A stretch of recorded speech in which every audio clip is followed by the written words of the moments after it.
course, we are hearing from some of our local leaders tonight on their reactions to this assassination attempt on the former president's life. News 12's Nick Hill spoke with Representative Chuck Fleischman, who is shaken on a personal level by today's events. Nick?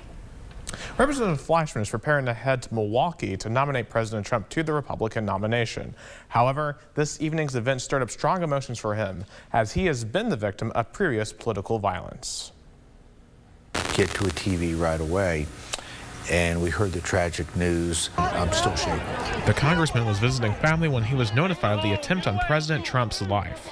I've spent a lot of one-on-one time with President Trump. I know him, I like him, he likes me, he's a strong character, but it does speak volumes to him that after he was shot, he turned to the crowd, and he will not give up. Thank goodness he is fine. But he was severely wounded. This day brings back dark memories of June 14th, 2017, when Representative Fleischman and other congressional Republicans were attacked by a gunman while practicing for the annual congressional baseball game outside of Washington. Representative Steve Scalise of Louisiana was severely wounded in that attack but survived, and Representative Fleischman says he has been in contact with him throughout the evening. This shooter was a bad person. This is a person who fired not only on a former president, but fired on innocent people in a crowd, killing some people. This ill will, this bad mind that we have, that somebody would do something like that, has got to be condemned in no uncertain terms. I know President Biden has condemned what the shooter has done. He encourages Americans to reflect in this moment, saying we need to put unity as Americans over our political differences. Mother loved Jack Kennedy. My dad did not. Dad was an Eisenhower Republican. But he always would tell me, that wonderful man, that very sad day, and I can remember as a young kid saying to him, well, but Dad, you told me you would have never voted for Jack Kennedy. He said, that's correct, but he was President of the United States, and he was a bright, shining personality, and that hurt our country so badly. The congressman says he is still heading to Milwaukee, where he expects President Trump to still give his acceptance speech on Thursday night. Reporting live, Nick Hill, News 12. Thank you, Nick, for that report. Yeah. Reaction is coming in from all over the country, as well as right here in our region. Hamilton County Mayor Weston Wamp releasing a statement on X, formerly known as Twitter, saying, quote, President Trump showed the country remarkable courage in the face of what appears to be an appalling act of political violence.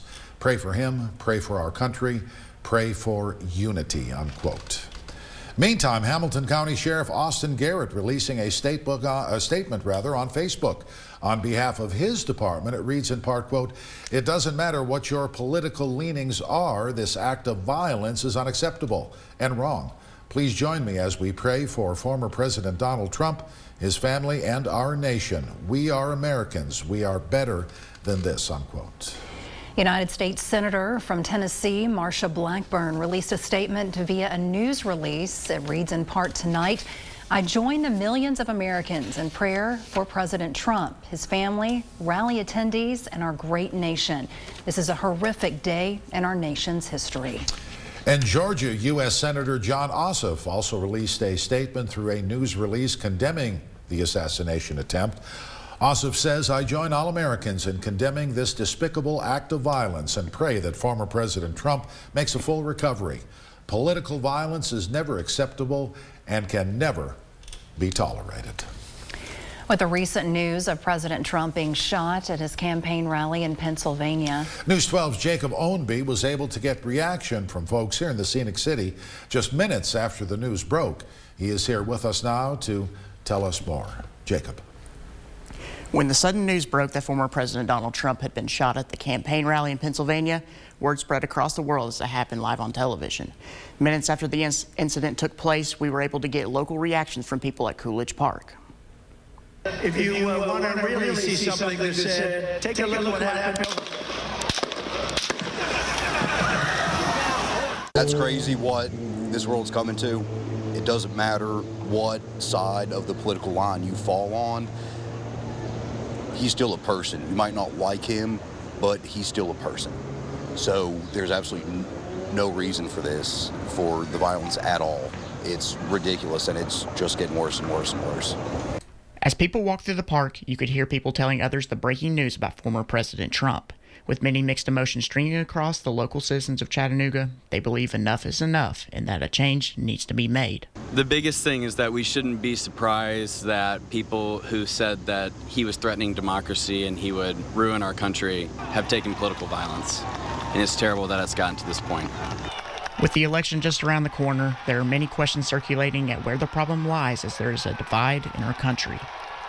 In this moment, I think we need clear direction and clear action as well. And I don't think that's going to come from our current president, unfortunately, just because of all the unfortunate issues that he has. But I pray that we have grace and mercy, and that we also have clear, authoritative direction as well.